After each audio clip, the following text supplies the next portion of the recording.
Oh man. uh guys,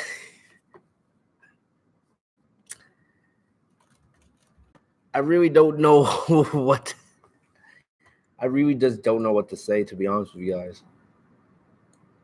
I really don't. You guys know, for people that have been watching me for the longest time, let me know in the chat, if you guys are in the live chat, let me know if you guys can hear me well. But I usually don't do NXT TakeOver a lot. I usually don't do NXT TakeOver. You know, I don't cover. You know, you guys know I cover WWE, but I don't do many NXT reviews. You know, I usually focus on Raw, SmackDown, the main roster. Even though I watch NXT every single week along with AEW, just usually I'm so busy I just don't have time to cover it. And I've been debating with myself whether I should do a review because it's just not usually my thing.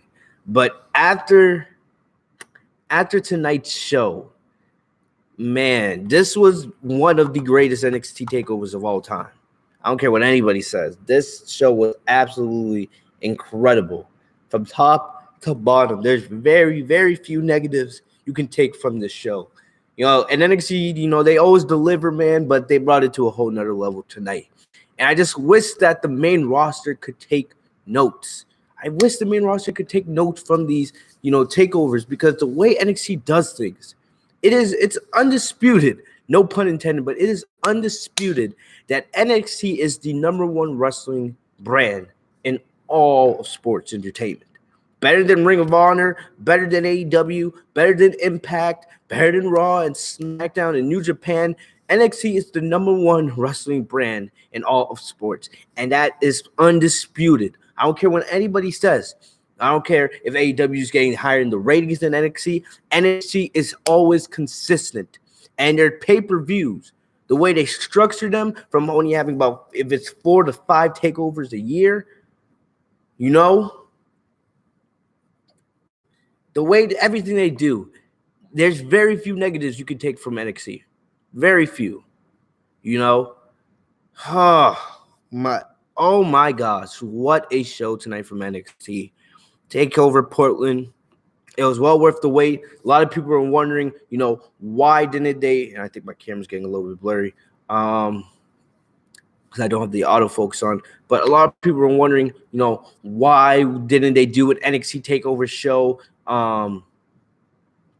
Before the Royal Rumble. This is why, because they wanted to give more time to structure their storylines, make the show feel a little more important, and they absolutely did that tonight. They absolutely killed it. Absolutely killed it. And man, oh man, I gotta give NXT credit, man. I got it. There's very few negatives to take away from that show. And the main event, oh my gosh, man, the first match and the last match, Keith Lee versus Dominic. I always mess up his last name. Dominic Djakovic. You guys know I'm not the best with pronunciation, but Keith Lee versus Dominic. We thought that was match of the night. I thought there was going to be nothing on this card that would come even close to what those two did, and we'll talk about that. But Adam Cole and Tommaso Ciampa, man, every time you thought the match was over, they took it to another level. This is easily the best wrestling show so far of 2020. Notice how I didn't say the best WWE show. I said this is the best wrestling show of 2020 so far. And I agree with you, Kids Rants. Nothing comes close. I know AEW, they're getting ready for their next pay-per-view. I believe it's either it's next week or the week after. But, AEW, I don't think it's going to be very difficult for them to, come even close to what NXT TakeOver Portland did tonight. This show was incredible from top to bottom. And Johnny Gargano, Johnny TakeOver, Mr. Face of NXT himself, finally turns heel on Tommaso Ciampa. They decided to switch Rose. We all know Johnny Gargano versus Tommaso Ciampa. It's one of, if arguably, the greatest rivalry in the history of NXT. We've seen it from top to bottom, everything that's happened between them, starting off as DIY, their journey to becoming the NXT Tag Team Champions. Then, Ciampa turning on Johnny TakeOver, one of the greatest heel turns I've ever seen at NXT TakeOver Chicago. Tommaso Ciampa's rise to the top, becoming one of the greatest, arguably the greatest NXT champion of all time. That might have to go to Adam Cole now, in my estimate, but we'll talk about that a little bit later. And then the rivalry between Ciampa and Gargano. They had 3 of the best takeover matches of all time. Then Ciampa getting hurt, and then Johnny Gargano finally becoming NXT champion. Then Ciampa coming back, and then everything coming full circle tonight. Ciampa this close to becoming NXT champion, and Johnny Gargano turned on him and causes Ciampa the NXT championship. Man, this was absolutely crazy. Absolutely crazy. And I know, yes, there's gonna be some people that are gonna be, angry that he did turn heel. Honestly, man, I never expected, I didn't see it coming. Because a lot of people wanted us to have this happen last year. Last WrestleMania, we wanted to see Gargano turn heel and then for them to do Ciampa. And then, Ciampa got hurt and all that. I thought, all right, that's the end. Yes, there's going to be some people that complain. They've done this feud to the death, and they kind of have. I'm not going to sit here and lie to y'all. All right, Johnny Gargano and Tommaso Ciampa has been done so many times that, some people, there's going to be people out there that are going to get tired of it. But if you look at the history and you look at the legacy of this rivalry, from friends to enemies, back to friends, now enemies once again, with roles finally being reserved. Now Gargano's the heel and Ciampa's the babyface. And now at WrestleMania, you know what I would personally do? What I would personally do, because now Adam Cole, he is going to, break Finn Balor's record as the greatest NXT, longest reigning NXT champion of all time. I believe right now his Balor record was like 290 days. I think after tonight, Cole's at 260 something. So if he holds that title just for one more month, he'll become the longest reigning NXT champion of all time. And, I personally thought that this was the end for Undisputed Era, because I see Undisputed Era getting called up after WrestleMania. Roderick Strong's already lost the NXT North American Championship to Keith Lee. We saw Pete Dunne and Matt Riddle become the NXT Tag Team Champions tonight. And I thought, with Adam Cole would lose the belt to Ciampa, they would have their rematch in Tampa, WrestleMania, and that would be it. We would see Undisputed Era get called up after, WrestleMania to the main roster, because they've done basically everything there is to do in NXT. They've ran the brand, but there's still more story to be told. I think this is probably most likely leading, because I think we're probably going to get Ciampa versus Gargano at WrestleMania. And there's 2 things I would do. Tommaso Ciampa versus Johnny Gargano. We've seen these 2 fights so many times, and now the roles are being reversed. This is what I would do. Ciampa and Gargano have been in NXT forever. It's time for one of them to be moved up. And you guys know I don't want Gargano to be moved up because I am scared. I'm scared of how Gargano would be treated on the main roster. It can be argued, Johnny Gargano, he's the face of the NXT brand. But Gargano's done basically everything there is to do in NXT. He's won the North American Championship. He's won the Tag Team Championships. He's been NXT champion. After what they did with Finn Balor, Gargano's faced basically everybody. There's not much left for Gargano to do in NXT. So what I thought, they're gonna do is you bring Johnny Gargano and Tommaso Ciampa, right?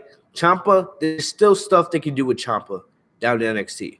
The main reason for this is because Ciampa, he's a babyface. There's still matches you can do with him.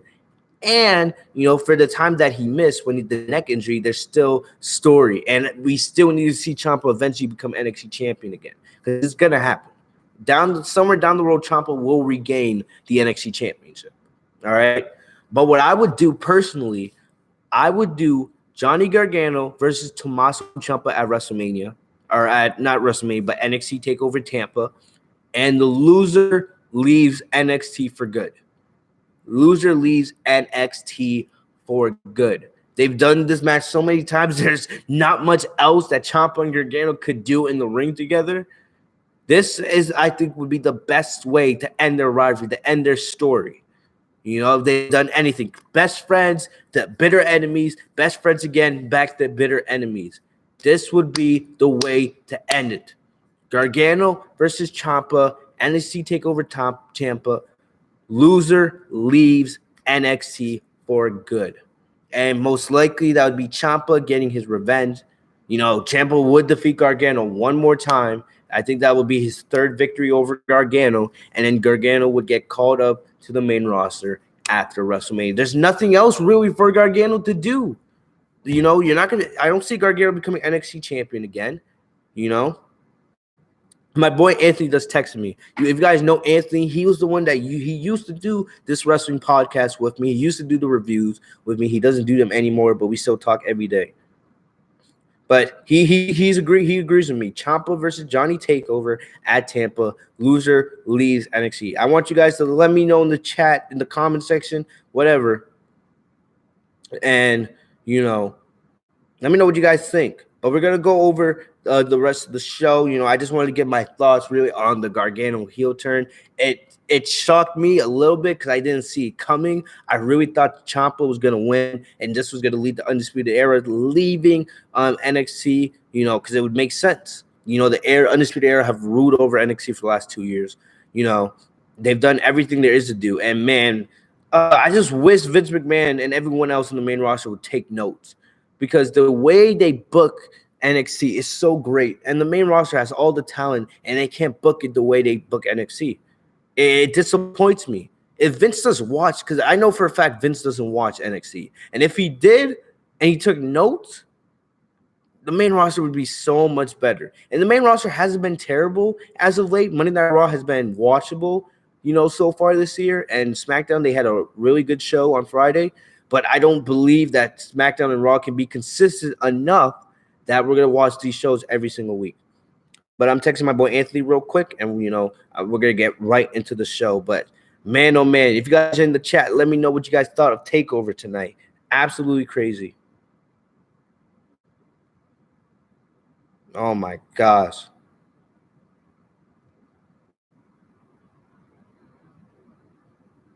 All right, anyway. All right. But, honestly, man, what a show. Man, oh, man. We are on the road to WrestleMania, and but let's get into it. NXT TakeOver Portland tonight in Portland, Oregon. First match of the night. NXT North American Championship. Keith Lee versus Dominic Dijakovic. I always say his name wrong. Dijakovic. There we go. Yeah, Keith Lee versus Dominic Dijakovic. I'm trying to say his name right, people. Dominic Dijakovic. There we go. Keith Lee versus Dominic Dijakovic. I keep thinking the K is a J. Dominic Dijakovic. Dominic Dijakovic. There we go. Keith Lee versus Dominic Dijakovic. There we go. Oh, I'm hyped. There we go. Keith Lee versus Dominic Dijakovic for the NXT North American Championship. This was, you know, I'm torn because I thought there was going to be nothing on this card that would be better than this match. But Tommaso Ciampa and Adam Cole was so good that I'm like, I don't know. I don't know. I'm torn between what was the match, you know. Thank you, Junior. Good to see you in the chat, bro. But we had a live performance of both Feel the Crowd and Anything Like Me by Poppy. This was a great way to introduce the match. I thought they were gonna have Josiah Williams. You guys know who that is, aka WrestleFlow. I thought he was gonna be would do a live performance tonight. But no, No complaints from me. Poppy was great tonight. And, man, we all know Keith Lee and Dominic Dijakovic have had a great rivalry, and this was a great way to end their rivalry. Yeah, I am. But, basically Lee started off early, bringing the momentum, and the Portland crowd, the crowd was absolutely amazing. You guys know one of the best things about these NXT takeovers are the crowd, because basically you guys know when NXT is in Full Sail University each and every single week, yes, those are great crowds, but they're not that very big. And one of the best things about NXT takeovers is having it in those big arenas where the crowd is so much louder and so much more energetic, and it just makes everything brought to another level. That's the way. And yes, top boy. Let me know if I'm saying your name right. Taboy123. Yes, welcome to the fam, bro. I do Raw, SmackDown reviews every single week, and pay-per-views and NXT. Basically, this is your home for all wrestling content, anime, and do a little gaming here and there. So yes. Either way, back to what I was saying. This was a hard-hitting match. This was very hard-hitting, and basically this match got really crazy once they got to the outside of the ring. This is where I started losing my mind. My boy Anthony was texting me, and goodness gracious. But I'm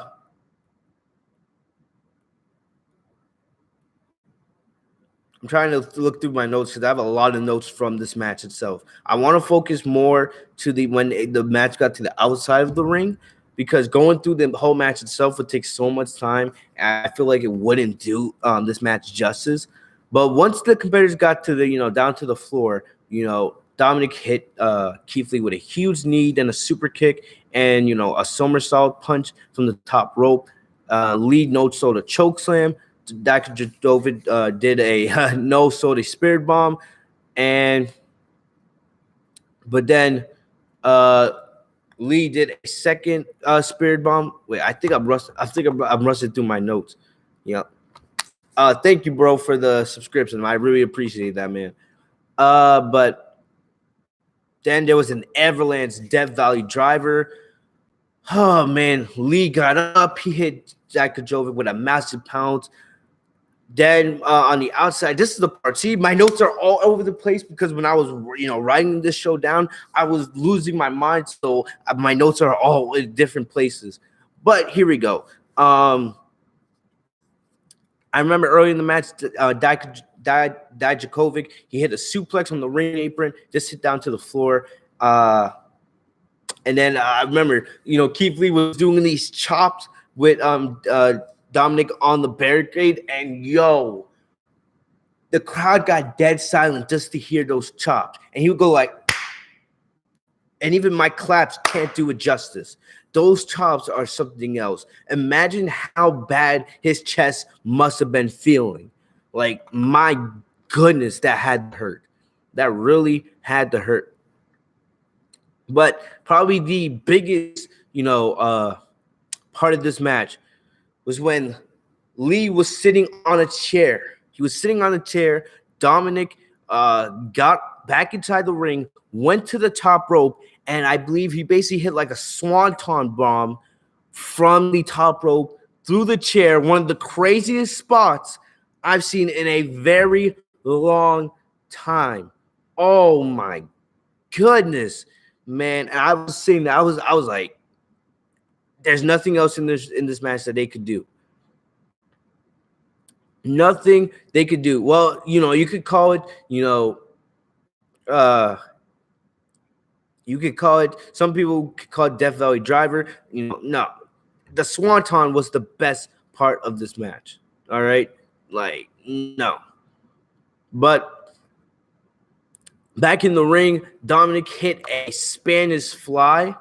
All right? Spanish fly from the top rope, which was crazy. Just seeing Keith Lee, they'll flip that way. And you got, as athletic as Keith Lee is, you have to remember, man, how big this guy is. Every time, and then, my camera's fading out again. But, every time I hate when this happens.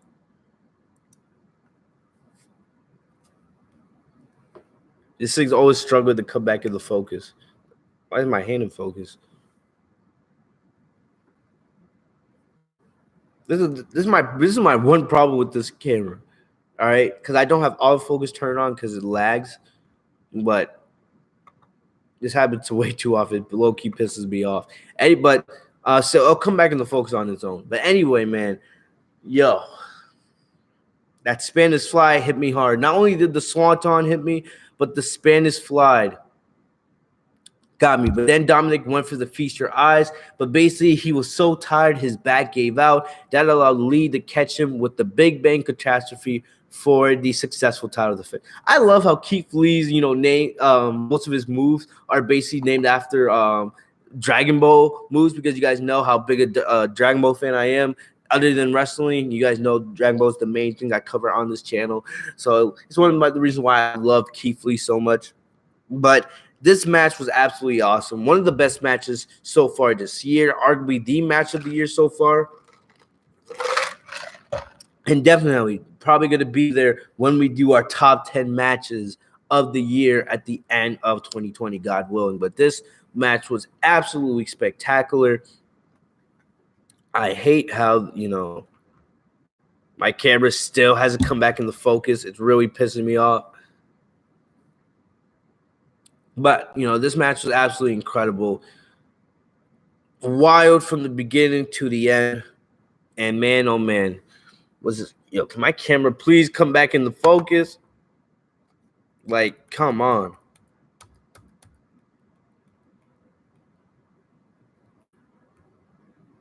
Anyway, we're going to get into the Tegan Nox versus Dakota Kai street fight. I'm still hoping this thing will just come back into focus already. I feel like most of the rest of the reviews is going to be focused on this damn camera pissing me off. But yeah, next up we had Dakota Kai versus Tegan Nox. You guys already know the drill with this. All right, this started all the way back from NXT TakeOver War Games. These two, do not like each other. They were once best friends, now bitter rivals after Dakota Kai's, incredible heel turn at NXT TakeOver War Games. And Tegan Nox coming back from injury after, Dakota Kai took her out. And this was a great street fight, but I'm going to be honest, the ending was disappointing. WWE messed up on the ending, in my opinion, I'm just trying to get this camera back in focus. Come on, come on, come on. Oh, we'll talk. Don't worry, bro. We'll talk about that table botch in a little bit. I don't understand why this thing won't come back into focus. Anybody in the chat, let me know how to get my damn webcam back into focus. This is pissing me off. Like, I love how it get anything other than my face. Like, legit. It's like I have, like, ADHD when it comes to these things. Anyway, like, I'm looking right at the camera, too. But anyway. Tegan Nox versus Dakota Kai. This was intense. The intensity never stopped, and that's one of the things I love about street fights. I wish we could see this more with the woman on the main roster. I'm not a fan of a slow match unless the story calls for it. This match called for something fast, intense, and it was a great way to follow up the NXT North American Championship match, because these two just kept going after each other, laying it all on the line. Absolutely wild. And man, oh man, finally it's back in the focus. Thank you. But you could definitely see the intensity from the opening bell. Tegan Nox was making her entrance and she got attacked from behind from Dakota Kai, and they started fighting in the crowd. Then they went over the barricade. There was a part of this match where Kai hit Nox with a trash can a trash can lid shot right to her face. They looked like it hurt. Then Nox did a German suplex onto the rest of the trash can. Kai hit a scorpion back kick. Then Nox responded by, hitting her on the ring apron. Then Kai hit Nox with a kick onto the top rope. But then, Nox did her own version of Kane's super choke slam, which actually looked pretty impressive. You rarely see women doing choke slams in this day, so definitely that was impressive. But then she hit a Molly go round, shades of the Molly Holly for a close 2 count. Then Kai hit her with a super kick to the face. Then Kai, I love this part because it reminded me when John Cena and Batista faced off at Extreme Rules back in 2010. Cena duct taped Batista to the ring post. Kai decided to duct tape Nox's arms to the ring post and just attacked her with kicks to the face. She hit her with a kick so hard that Nox's arm that was taped to the ring post came out. Then, Nox out of nowhere hits Kai with a laptop, which absolutely worked. I would be very surprised if that laptop was still functional. But then she grabbed the steel cage, and then she pummeled the Nox pummeled Kai's knee with the steel chain, and then just from there, Nox had the advantage. It looked like she was going to win the match after she hit the Shininess Wizard, but I knew that was not going to happen because Nox Nox hit the Shininess when she should have just went for the pin, but instead she really wanted to get payback on Dakota Kai. So then she went to get a table from the floor, and she put Kai on the table, and it looks like she was going to do like a frog splash or an elbow drop from the top rope to end the match. But then Rachel Gonzalez, her name is spelled wrong here. That's why I'm pronouncing it wrong. Gonzalez. She made her debut, but I'm going to be honest with you guys here. This was, maybe the worst part of the show because there was no need for her to make her debut during this match. If you wanted to do that, you should have done it after the match. This really took away from what was a great street fight between Nox and Dakota Kai, and I didn't like the timing of the spot. They could have done better in this situation. The match was going on very, very great, and I just don't agree with how they decided to go in this situation. If you wanted Gonzalez to, make her debut, you should have done it after the match. No matter if Nox or Kai won, you should have done it after the match, But instead, Gonzalez, she grabs Kai and she tried to throw her through the table, but the table didn't break, making the spot even worse. Because I hate, when women are trying to go through tables and the tables don't break, man. Because then, you have those idiots on social media that are like, oh, look at that. That's the reason why women should not be playing with tables. And I'm just like, shut the hell up. I agree. The part I agree with is Gonzalez, if you wanted to make her debut, you should have had it after the match because it took away from the match itself, in my opinion. And I didn't like it. I know you guys didn't agree with it as well. But still, overall, before the ending, this was a fantastic match. Let's be honest, the best wrestler award goes to that table. Still, after the table didn't break, Gonzalez leaves the ring, goes for the pin on Gonzalez doesn't make the pin. Kai goes for the pin on Nox and gets the victory. Kai should have lost this match, but thanks to Gonzalez making the save, she gets the victory. Will this be the end of their rivalry? Probably not, because I don't see Kai or Nox getting called up. Neither one of these two are getting called up anytime soon. So definitely this is not the end of their rivalry. But then you have, Gonzalez involved. I definitely see them putting Chelsea Green involved in this situation. And definitely you're going to need that. You have to build up, new women stars in NXT's women's division because you're going to be losing names. Shayna Baszler is going to the main roster. Bianca Belair is probably going to the main roster. Rhea Ripley, she's staying in NXT. But yeah, and we don't know what's going to happen to Charlotte. There's rumors saying Charlotte's coming down to NXT now for a little bit. We don't know. We don't know what's going on. But yes, you need to start building up some new stars in your women's division because not only are you losing some, but you also need to make your division better. So definitely, I have no problem with Gonzalez debuting. I just wish he did it after the match. That would have been better, in my opinion. All right, I'm gonna make a quick phone call real quick, and then we're gonna talk about Finn Balor and Johnny TakeOver, their tremendous match after this. So give me 1 second, guys.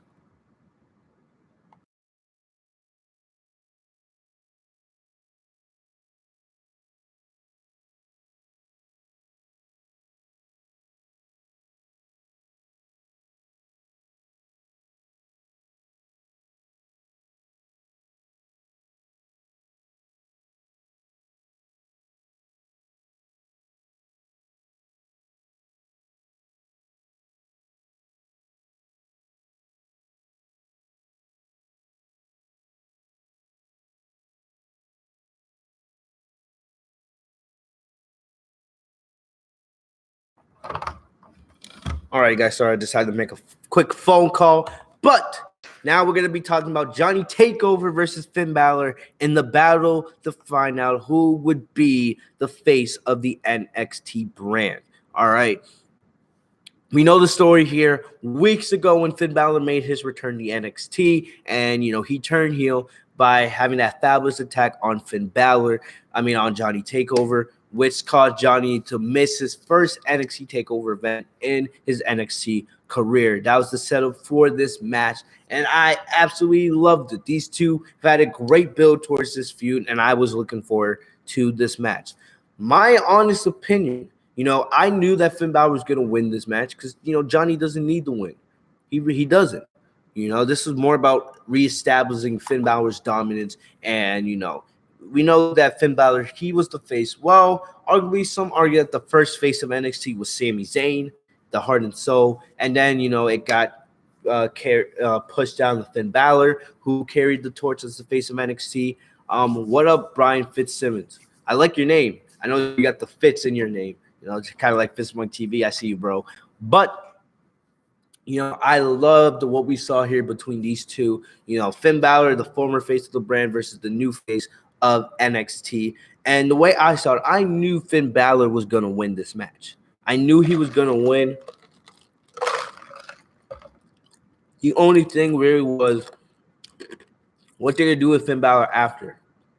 The reason why I say that is we don't know how long Finn Balor is staying in NXT. He could get called back to the main roster at any time.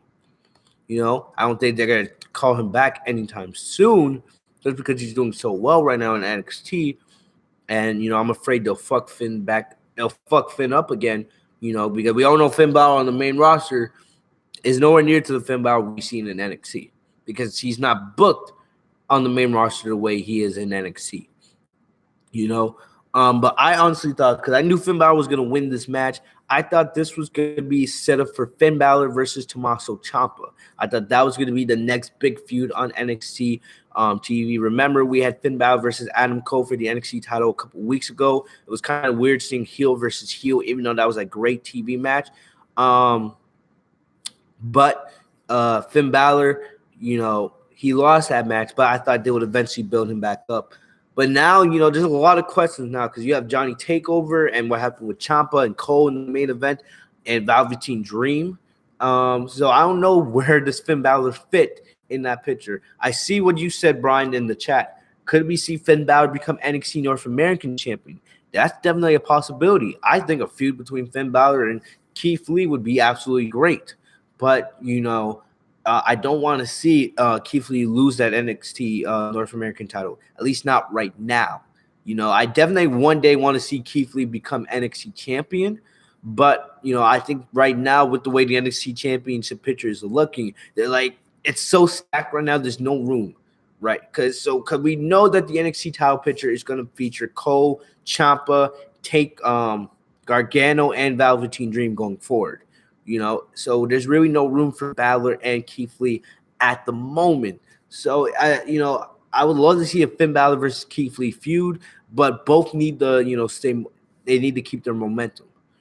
Finn Balor, he can't be losing right now, and Keith Lee, you don't want him losing either. The only way I would, allow for Keith Lee to lose the NXT North American Championship is if he's being elevated to eventually become NXT champion. You know, because I personally believe that Keith Lee should become the new face of NXT. Because if Gargano's getting called up, you know, if WWE does it the way I see it, if Gargano's finally going up to the main roster, I think Keith Lee's the perfect babyface to become the face of NXT. He's the perfect guy. He has everything needed. Will they go that way? No. You know, but we'll just have to wait and see. There's so many, and that's the great thing. The unpredictability factor is so great right now in NXT. It's absolutely wild. It's absolutely wild. They could go so many directions. But Junior, why would I get fired? Don't know. I'm fine. Don't worry about me. I'm okay. Anyway, this match between Johnny and Finn Balor was absolutely spectacular. From, you know, there was getting chance at the beginning of the match of both these guys, you know, because, you know, that's the crowd saying both of these guys should be the face of NXT because of the history, what they've both done for the NXT brand itself, man. You know, and you can't really complain. But, you know, Finn Balor had the arrogance early, but Gargano was lighting Finn's chest up with chops. Gargano hit a running drop kick. Balor hit him with a sing blade. Then Balor took control in the middle of this match, hitting him with lots of putting him submission holds and all this other things. Then Johnny hit the Gargano escape. He also did the slingshot spear. I love when he does the slingshot spear. Absolutely beautiful. Gargano tried to hit him with the crossface, but Balor stopped him. Like I said, there was a very, very good mix of submissions and holds and power moves in this match. You know, they didn't really what the word I'm looking for. They didn't settle on one specific thing. This match was full of everything: technician spots, power moves, grappling ability, joint locks.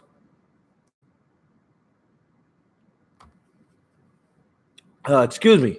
What's your name? Joint poster. Hey, my friend, the artist version 1.0. Perhaps you heard of him. Sent me here. You seem like you know your stuff.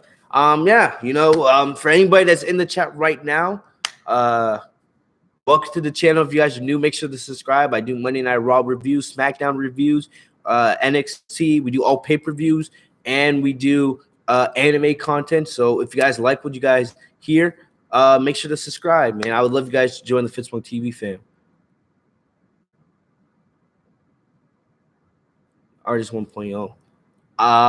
Wow. That Artist 1.0. If you are here, bro, thank you guys. Thank you guys for the support. I'm loving it. Artist 1.0, thank you, bro. For, you know, I see a lot of new people in the chat tonight. Definitely. I really appreciate it. I'm loving seeing all the new faces in the chat tonight. Make sure to subscribe if you guys are enjoying the review so far as we continue our NXT TakeOver review. Anyway, Balor hit Gargano with a Pele kick. And like I said, it's hard for me to, you know,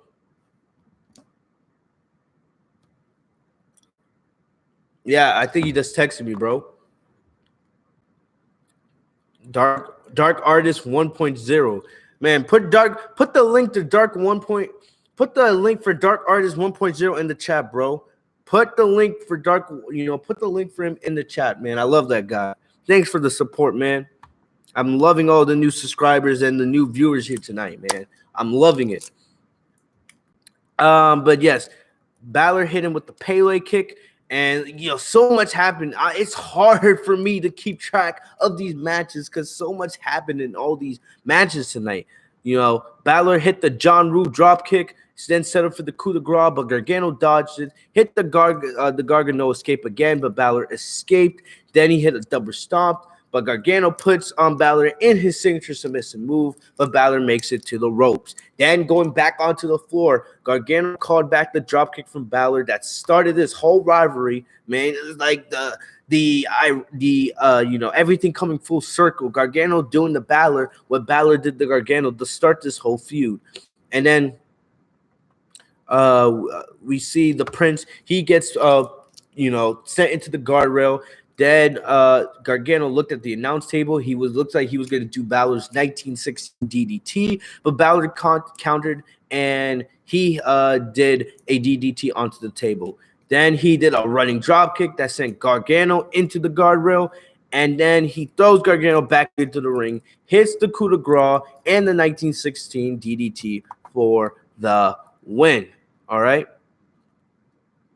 Anyway, and okay, great. The camera goes out of focus for the second time in this review.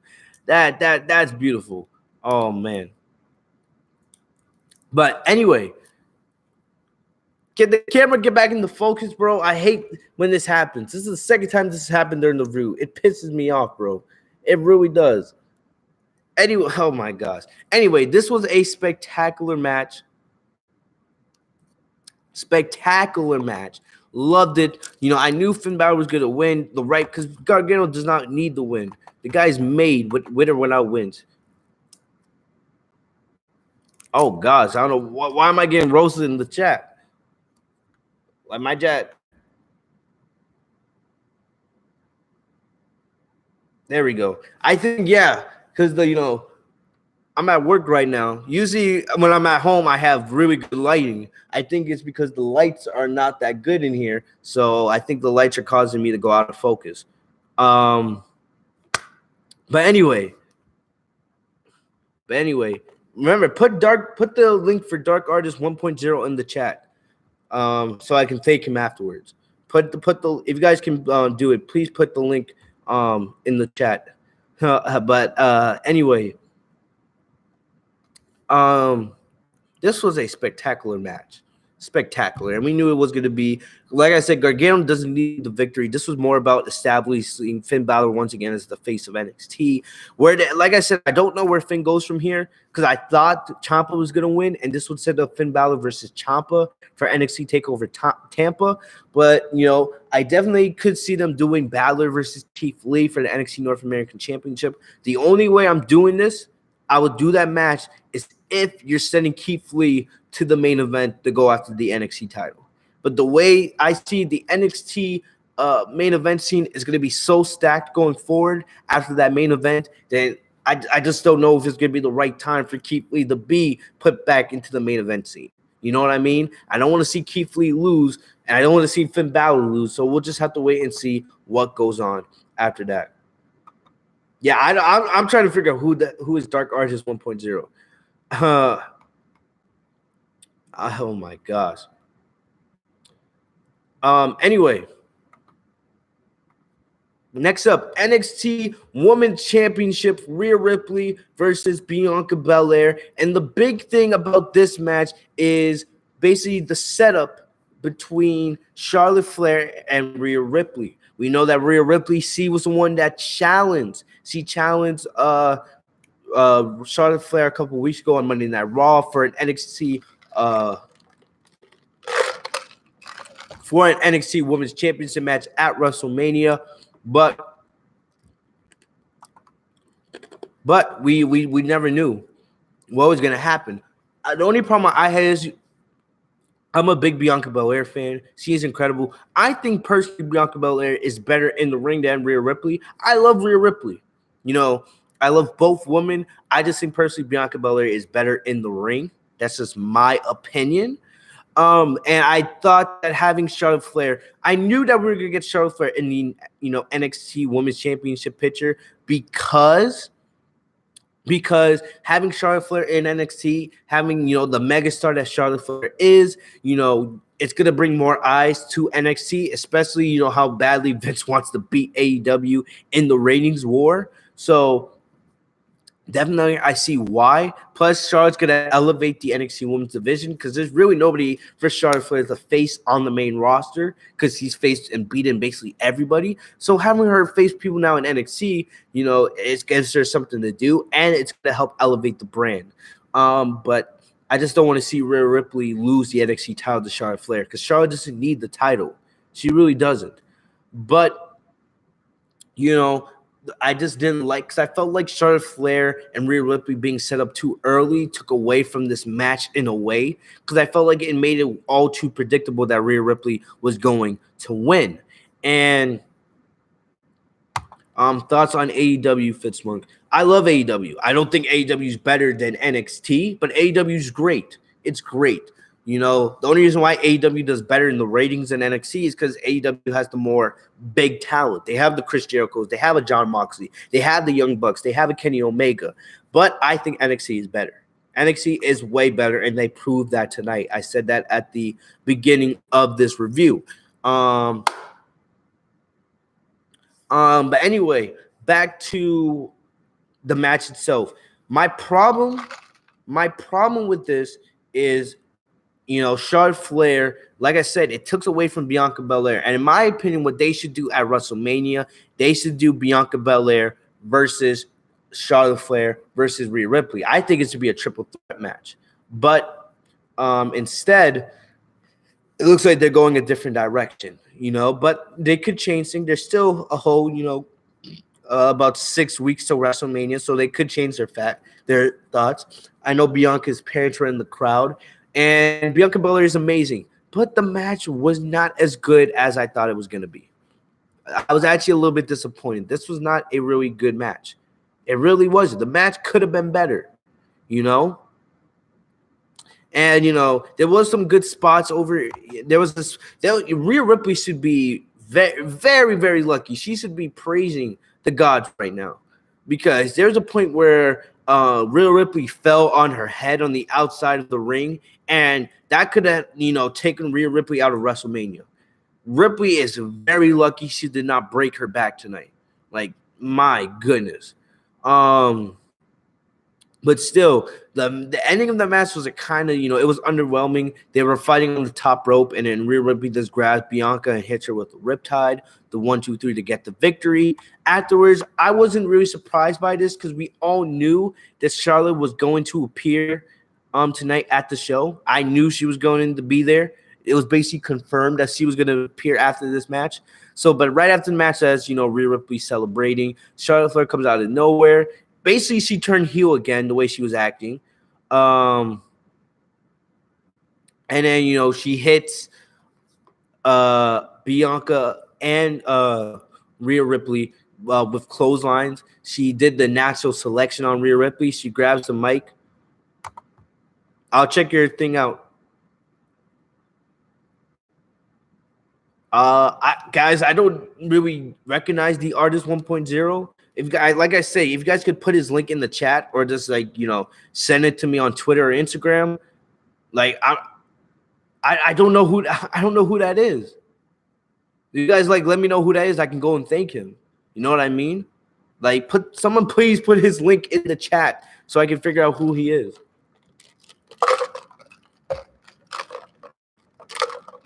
Anyway, all right, Big Kev 92. I'll give you a shout out afterwards. But can somebody please just put his link in the chat so I can thank him? I don't know who he is, bro. Just, like, put his link, please, so I can go thank him. You know, yes, he definitely put me over tonight with all the new viewers and subscribers, which I appreciate, but I don't know who he is. All right. Anyway, back to the match itself. You know, I wasn't surprised by this at all. Charlotte Flair turning heel, because you're not turning Rhea Ripley heel. She's a babyface. You know, she's the top babyface in the women's division. So Charlotte's going to be the heel. And we all know Charlotte's a better heel than babyface, you know. And Charlotte Flair is legit the big show of the women's division. You know, it's every couple of months they have Charlotte turn heel and babyface. Because it doesn't really change her character. All I ask for is I hope that this is a triple threat. I feel like having Bianca in there, making it a triple threat, would make the match that much better. I'm not that excited for a Rhea Ripley-Charlotte match. They have similar styles. So I feel like the match wouldn't be on the level it should be. And my other request is for either Bianca or Rhea Ripley to win the match. Charlotte does not need to be NXT Women's Champion. She's had her time at the top. She's had her reigns. It's time for her to put other people over. All right? Charlotte's had her moments. She's defeated Asuka. She's won titles at WrestleMania. It's time for her to put other people over. All right? So definitely, that's my thoughts on that. I wasn't that impressed with Charlotte's appearance since I saw it coming. Her heel turn wasn't anything special, but hey, it is what it is. Anyway, getting into the NXT Tag Team Championship match, the Bros of Rage versus the Undisputed Era. I love this tag team. You guys know how much I love the Undisputed Era. Other than the Usos, the Undisputed Era are my favorite tag team in WWE and the New Day. But I am absolutely loving Pete Dunne and Matt Riddle together. They are an awesome pairing. And, even though they were, brought together just for the Dusty Rhodes Classic, they have hit it off. Their chemistry together, they fit each other perfectly, and I absolutely love it. I agree with you, bro. Addy H, I agree with you. Charlotte Flair is trash. The best women's wrestler, in my opinion, in the world is Sasha Banks. I just wanted to, you guys know I have to say that every podcast. I just have to remind you guys that Sasha Banks is the GOAT. But yeah, anyway.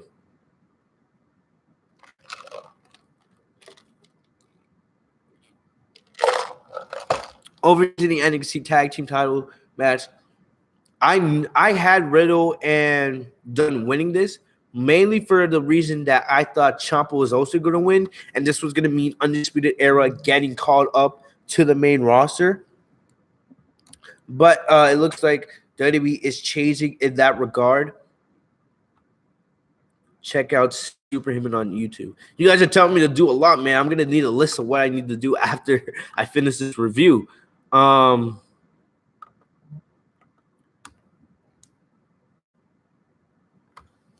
Anyway, yeah, I need my charger. My laptop's going to die soon. Yeah, I do not want that to happen. Hold on. I need to get my charger before we talk about the NXT Tag Team title match. And probably I also need to fix the lighting while we're at it. All right, let me get my charger real quick before this thing dies. Hold up.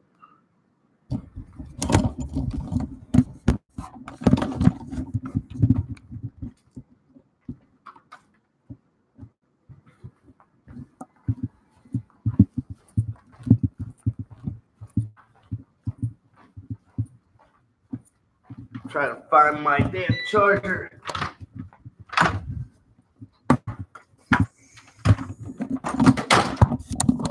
And plus over here, the lighting is a little bit better. Here we go. Got my charger right here. There we go. All right, anyway, guys. Now is the lighting better? Now is the lighting better, guys? There we go.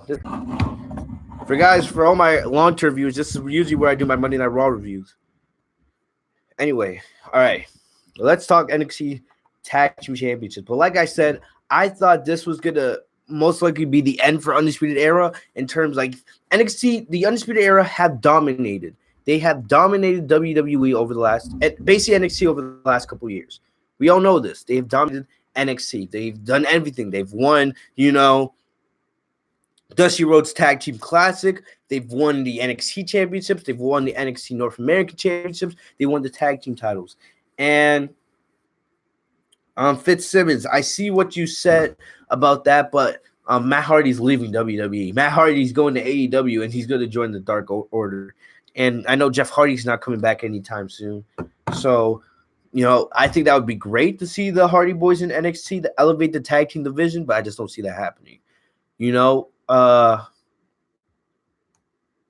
The reason why I say that is because, the NXT tag team division is kind of weak. That's the weakest part of WWE in general right now. The main roster tag team divisions are weak, and the NXT tag team divisions are also weak. That's one of the reasons why the Undisputed Era have been champs for so long. But, they've done everything. There's nothing else for them to do. They've dominated. They've made the prophecy come true. Remember when Undisputed Era held all of the gold in NXT? They've done everything. There's nothing else for them to do in NXT. So I thought All right, this is going to be the end for them tonight. Plus, Matt Riddle, you guys know Matt Riddle's, he's been in the news so much lately, especially when, what happened with him and Brock Lesnar. And, WWE gave Matt Riddle the green light to continue his feud or continue his calling out of Brock Lesnar. We all know a Matt Riddle and Brock Lesnar feud is absolute money. Absolute money. Will we ever get the match? I hope. Because, that's a dream match right there. Brock Lesnar versus Matt Riddle. That would be absolutely fucking awesome. So definitely with all the momentum this tag team has had, and basically when they came out, Matt Riddle, and this was hilarious. And someone's gonna get this T-shirt. How many fish does Bobby Fish fry? If Bobby Fish could fry fish, how many fish could Bobby Fish fry if Bobby Fish could fry fish? Say, guys, how many fish could Bobby Fish fry if Bobby Fish could fry fish? How many fish could Bobby Fish fry if Bobby Fish could fry fish? That's the only singing you're ever gonna get out of me on a review. All right, enjoy it while you can, guys. Anyway, the match itself was great. Basically every match tonight had its own theme. This was a match of submissions, and it made sense. Bobby Fish and Kyle O'Reilly, they specialize in grappling and submission moves. They're technicians. So does Pete Dunne and Matt Riddle. They specialize in grappling and technicians. So definitely it made sense for that to be the theme of this match, and I absolutely loved it. The match was great from start to finish. And basically, late in the match, there was a double submission spots by both Matt Riddle and Pete Dunne. But then Undisputed Era countered that and did a double submission spot of their own. And then Dunne collided with Riddle multiple times during this match. Then, Matt Riddle caught Pete Dunne with a spear on accident when he was going for O'Reilly. But then it basically almost cost the tag team titles, but the Undisputed Era was not able to stop them. Then they fought back. They hit, a series of double team attacks, and they won the championship. A lot of people thought this would be a very unlikely championship win. I knew they were going to win this match for the reasons I said earlier, and this was a great title win. You knew there had to be at least one title change. That's TakeOver. There's always at least one title reign or title change at every TakeOver event. So I wasn't surprised at all that this was the title change. I knew this was probably going to be the most likely title change because I didn't see Keith Lee losing his title. I didn't see Ripley losing her title. I thought it would be most likely that either the tag team titles would change or the NXT championship would change.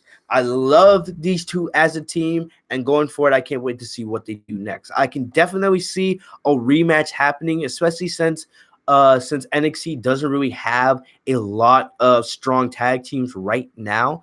So definitely, I could see maybe potentially a ladder match happening at TakeOver Tampa. That would be a great set off to Undisputed Era. Like I said, I still believe that that Undisputed Era, they're getting caught up after WrestleMania. All right, that's what I think. I think names like Dijakovic, he's getting caught up. I think Bianca Belair is getting caught up. I think Shayna Baszler is getting caught up. And I think all of Undisputed Era is getting caught up after WrestleMania. That's my predictions on that. I think Cole's going to lose his title because there's not much for Cole left to do. If he holds the title for one more month, he's going to become the longest reigning NXT champion of all time. So I think he's going to lose the title, most likely the Velveteen Dream at WrestleMania, aka NXT TakeOver Tampa, and that will be the way to end Undisputed Era's run in NXT. That's the way I see it, in my opinion. But this match was great. I love these two. These two have come full circle as a team, and it was great to see them have a victory. And I just love seeing Matt Riddle. I love the fact that Matt Riddle was the guy who got the win tonight. That was great. But probably the best moment of the night. So now getting into our main event, the last thing on the show tonight. Adam Cole, Tommaso Ciampa for the NXT title. Like I said earlier, I thought there was going to be no match that came close to Dominic Dijakovic and Keith Lee. I thought there was nothing that was going to come close to that match tonight. This match was the closest get. Was it better than Keith Lee and Dominic Dijakovic? That is debatable. But this match was absolutely spectacular. Spectacular. I don't even know where to begin. I know where to begin. Okay, I know where to begin. Ciampa took over at the beginning of this match, but the tide was turned when Cole hit a brutal wheelbarrow suplex into the announce table. And the reason why it was so brutal is because we all know the history of Tommaso Ciampa with his neck, and he's had 2 surgeries. The neck injury that forced him to drop the NXT title last year. And basically, Moro on commentary taking note of that. Some people are saying the match should have ended. It was absolutely brutal. And then, Ciampa looked like he was in legit pain the rest of this match. This was absolutely crazy. You could see legit the veins all over it because, Ciampa, he doesn't have any hair. So you can see the veins all over the top of his head. You could tell that Ciampa was in some real pain. I hope he didn't re-injure anything. I don't think he did, but still, absolutely wild spot. This led to Cole taking over the match, but then Ciampa fighting on adrenaline and instinct alone. He countered the Panama Sunrise with a drop kick that hit Cole in mid-flight, a beautiful drop kick. Then he hit a bunch of clotheslines and a German suplex that gave Ciampa the momentum. Then he hit a torture rack bomb, which earned him a 2 count. Then they went to the top rope where Ciampa hit a massive air raid crash. Remember, that was what gave Ciampa the victory over Cole at NXT TakeOver War Games. But it was, it wasn't able to get him the victory here. Then on to the announce table, Cole tried to go for a power bomb, but Ciampa fought out and hit a power bomb on his own. Then Ciampa hit a second powerbomb. This time it threw Cole right through the announce table. Then Ciampa goes after Cole. He hits him with the Project Ciampa and hit him with another near fall. The near falls in this match, man, this was giving me NXT TakeOver New York vibes. Because Adam Cole versus Johnny Gargano at NXT TakeOver New York, one of the best matches I've ever seen. I was getting these vibes with the near falls in this match. This was absolutely incredible. All right. But then Cole hits the Panama Sunrise on the arena floor. I thought the match was over at this point because with the damage that had been done to Ciampa's surgically repaired neck, I thought there was no way that Ciampa was going to kick out of a Panama Sunrise on the floor, but he did, and he delivers the Willow's Bell. Then he hits the fairy tale ending, which we thought this was going to be the end of the match. Ciampa would finally become NXT champion again, but at 2 3/4, Cole kicks out, and I'm just absolutely getting speechless at this point. Speechless. Then the Undisputed Era finally come out of nowhere. We're like 20-25 minutes into this match at this point. And then they, interfered, but Cole still couldn't hit Ciampa away. He hits him with the last shot, but then again, Ciampa kicks out. Then the referee gets taken out when Ciampa and Cole collide. And, the ref gets sent to the arena floor. Then Cole hits Ciampa with a low blow. But then Ciampa hits Cole with a low blow of his own. Then another fairy tale ending. This, I thought, was going to be the end of the match for sure. And, he goes for the pin. He gets a count of 15 as the crowd is going crazy. They are counting all the way to 15. But then Ciampa realizes there's no referee in the ring. Ciampa goes to try to get the referee back into the ring, but the referee's still knocked out. Johnny Gargano shows up at ringside. We notice that the NXT Championship is in the ring because the Undisputed Era tried to have Cole use the championship for victory. But we see the NXT Championship at the end of the ring, right next to Gargano. Gargano is cheering his best friend on. and Ciampa go for the title because it looks like he was probably going to use it because at this point, all bets are off. Ciampa's going to do anything to try to get Cody back. But instead, as he goes for the championship, we see Johnny Gargano grab the championship, rip it away from Ciampa, hit him in the face, turning heel. I'm losing my mind. I'm just like, wow. 1 year after we expected this, Gargano finally turns heel on Ciampa, knocking Ciampa out. Cole sees this. He goes for the pin, gets the victory in an absolute masterpiece of an NXT championship match. This match was absolutely spectacular from start to finish. I absolutely loved it. I'm in shock. Finally, Johnny Gargano turns heel. It makes sense in a way because what else is there for Gargano to do on NXT? Other than, Ciampa, there's nothing. Gargano's faced everybody. There's really no other feuds you can do him, So definitely where I think this is going, if you guys weren't here at the beginning of the pod, where I think this is going, NXT TakeOver Tampa, the day before WrestleMania. Some people consider the NXT TakeOver before WrestleMania to be the real WrestleMania show. We'll see. Because the WrestleMania card is low-key looking very stacked. Even though, I'll just mention this very quick, it was stated today by Dave Meltzer that John Cena is going to be facing Elias at WrestleMania. I pray that's not the case. I do not want to see John Cena versus Elias. Are you guys serious? You're bringing John Cena back for an Elias match? Why? First of all, Elias is doing great as a babyface right now. You're going to hurt his momentum right once again by having Cena beat Elias. You're going to take away all of Elias's momentum. And you're going to turn Elias back into a heel? Elias has been great as a babyface as of late. So I don't think they should do that. I much rather have John Cena versus Bray Wyatt or John Cena versus Goldberg. Something like that. Please, if anybody from WWE is watching this or anybody sees this, Cena versus Elias is a terrible idea. Let's set up John Cena versus Goldberg or Bray Wyatt. Please. All right, please. That's a terrible idea. Terrible. Anyway, but back to NXT. Like I said, there's not much left for Gargano to do in NXT. There's still a lot you can do with Ciampa. Ciampa's going to eventually regain Goldie. He's going to become NXT champion once again sometime in the future. Not now, but it's going to happen sooner rather than later.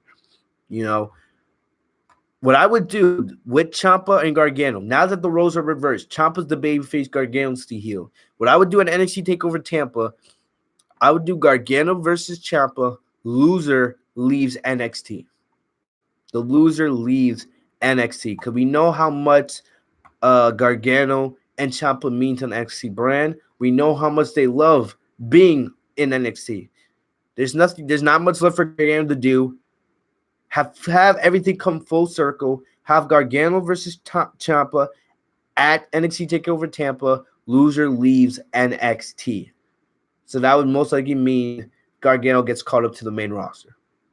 I don't know if you guys have a better idea. Make sure to let me know in the comment section. But that's just my opinion on the matter. I just don't see what else they can do with these two at this point in time. But either way, man, this was an absolutely spectacular NXT TakeOver. Like for Adam Cole, he's going to become the junior. I see what you put in the chat. I'm not a hockey fan. You got to ask somebody else, bro. I am not a hockey fan. I barely watch Bruins games, so just go have fun, bro. Go have fun. Anyway, in terms of Adam Cole, it's clear to me that, Adam Cole, he's becoming the longest reigning NXT champion. Adam Cole, in my opinion, he probably is the greatest NXT champion of all time. I absolutely love Adam Cole. I love what he's done as NXT champion. What I would do is do Adam Cole versus Velveteen Dream and NXT TakeOver Tampa. Have Velveteen Dream get the ultimate payback on the Undisputed Era by becoming NXT champion at TakeOver Tampa. This leads to Undisputed Era getting called up to the main roster. All right. But other than that, guys, that's about all I got for you guys today. I want to thank you guys for joining me right here on the podcast. I want to thank you guys for all the new subscribers. I still don't know what's his name? The Artist 1.0, the guy that led to, all the new subscribers tonight. I don't know who that is. But if you guys can put his link in the chat in the comment section so I can go thank him for bringing the new viewers on, I would very much appreciate that. But other than that, guys, that's about all I got for you guys today. Thank you guys for joining me tonight on the podcast. We'll be back here tonight with a Monday Night Raw review, as always, right around 11 o'clock. Thank you guys for everything. Love you guys so much. If you guys are new to the channel, make sure to like, comment, subscribe, and enable notifications by clicking the button next to my name, Fitzmonk TV, so you guys are notified every time I post a new video. Follow me on social media. I love talking to you guys about WWE, gaming, anime, all that kind of stuff. Junior, to answer your question, I would buy the jersey before, because when you buy a jersey at the arena, they usually cost more.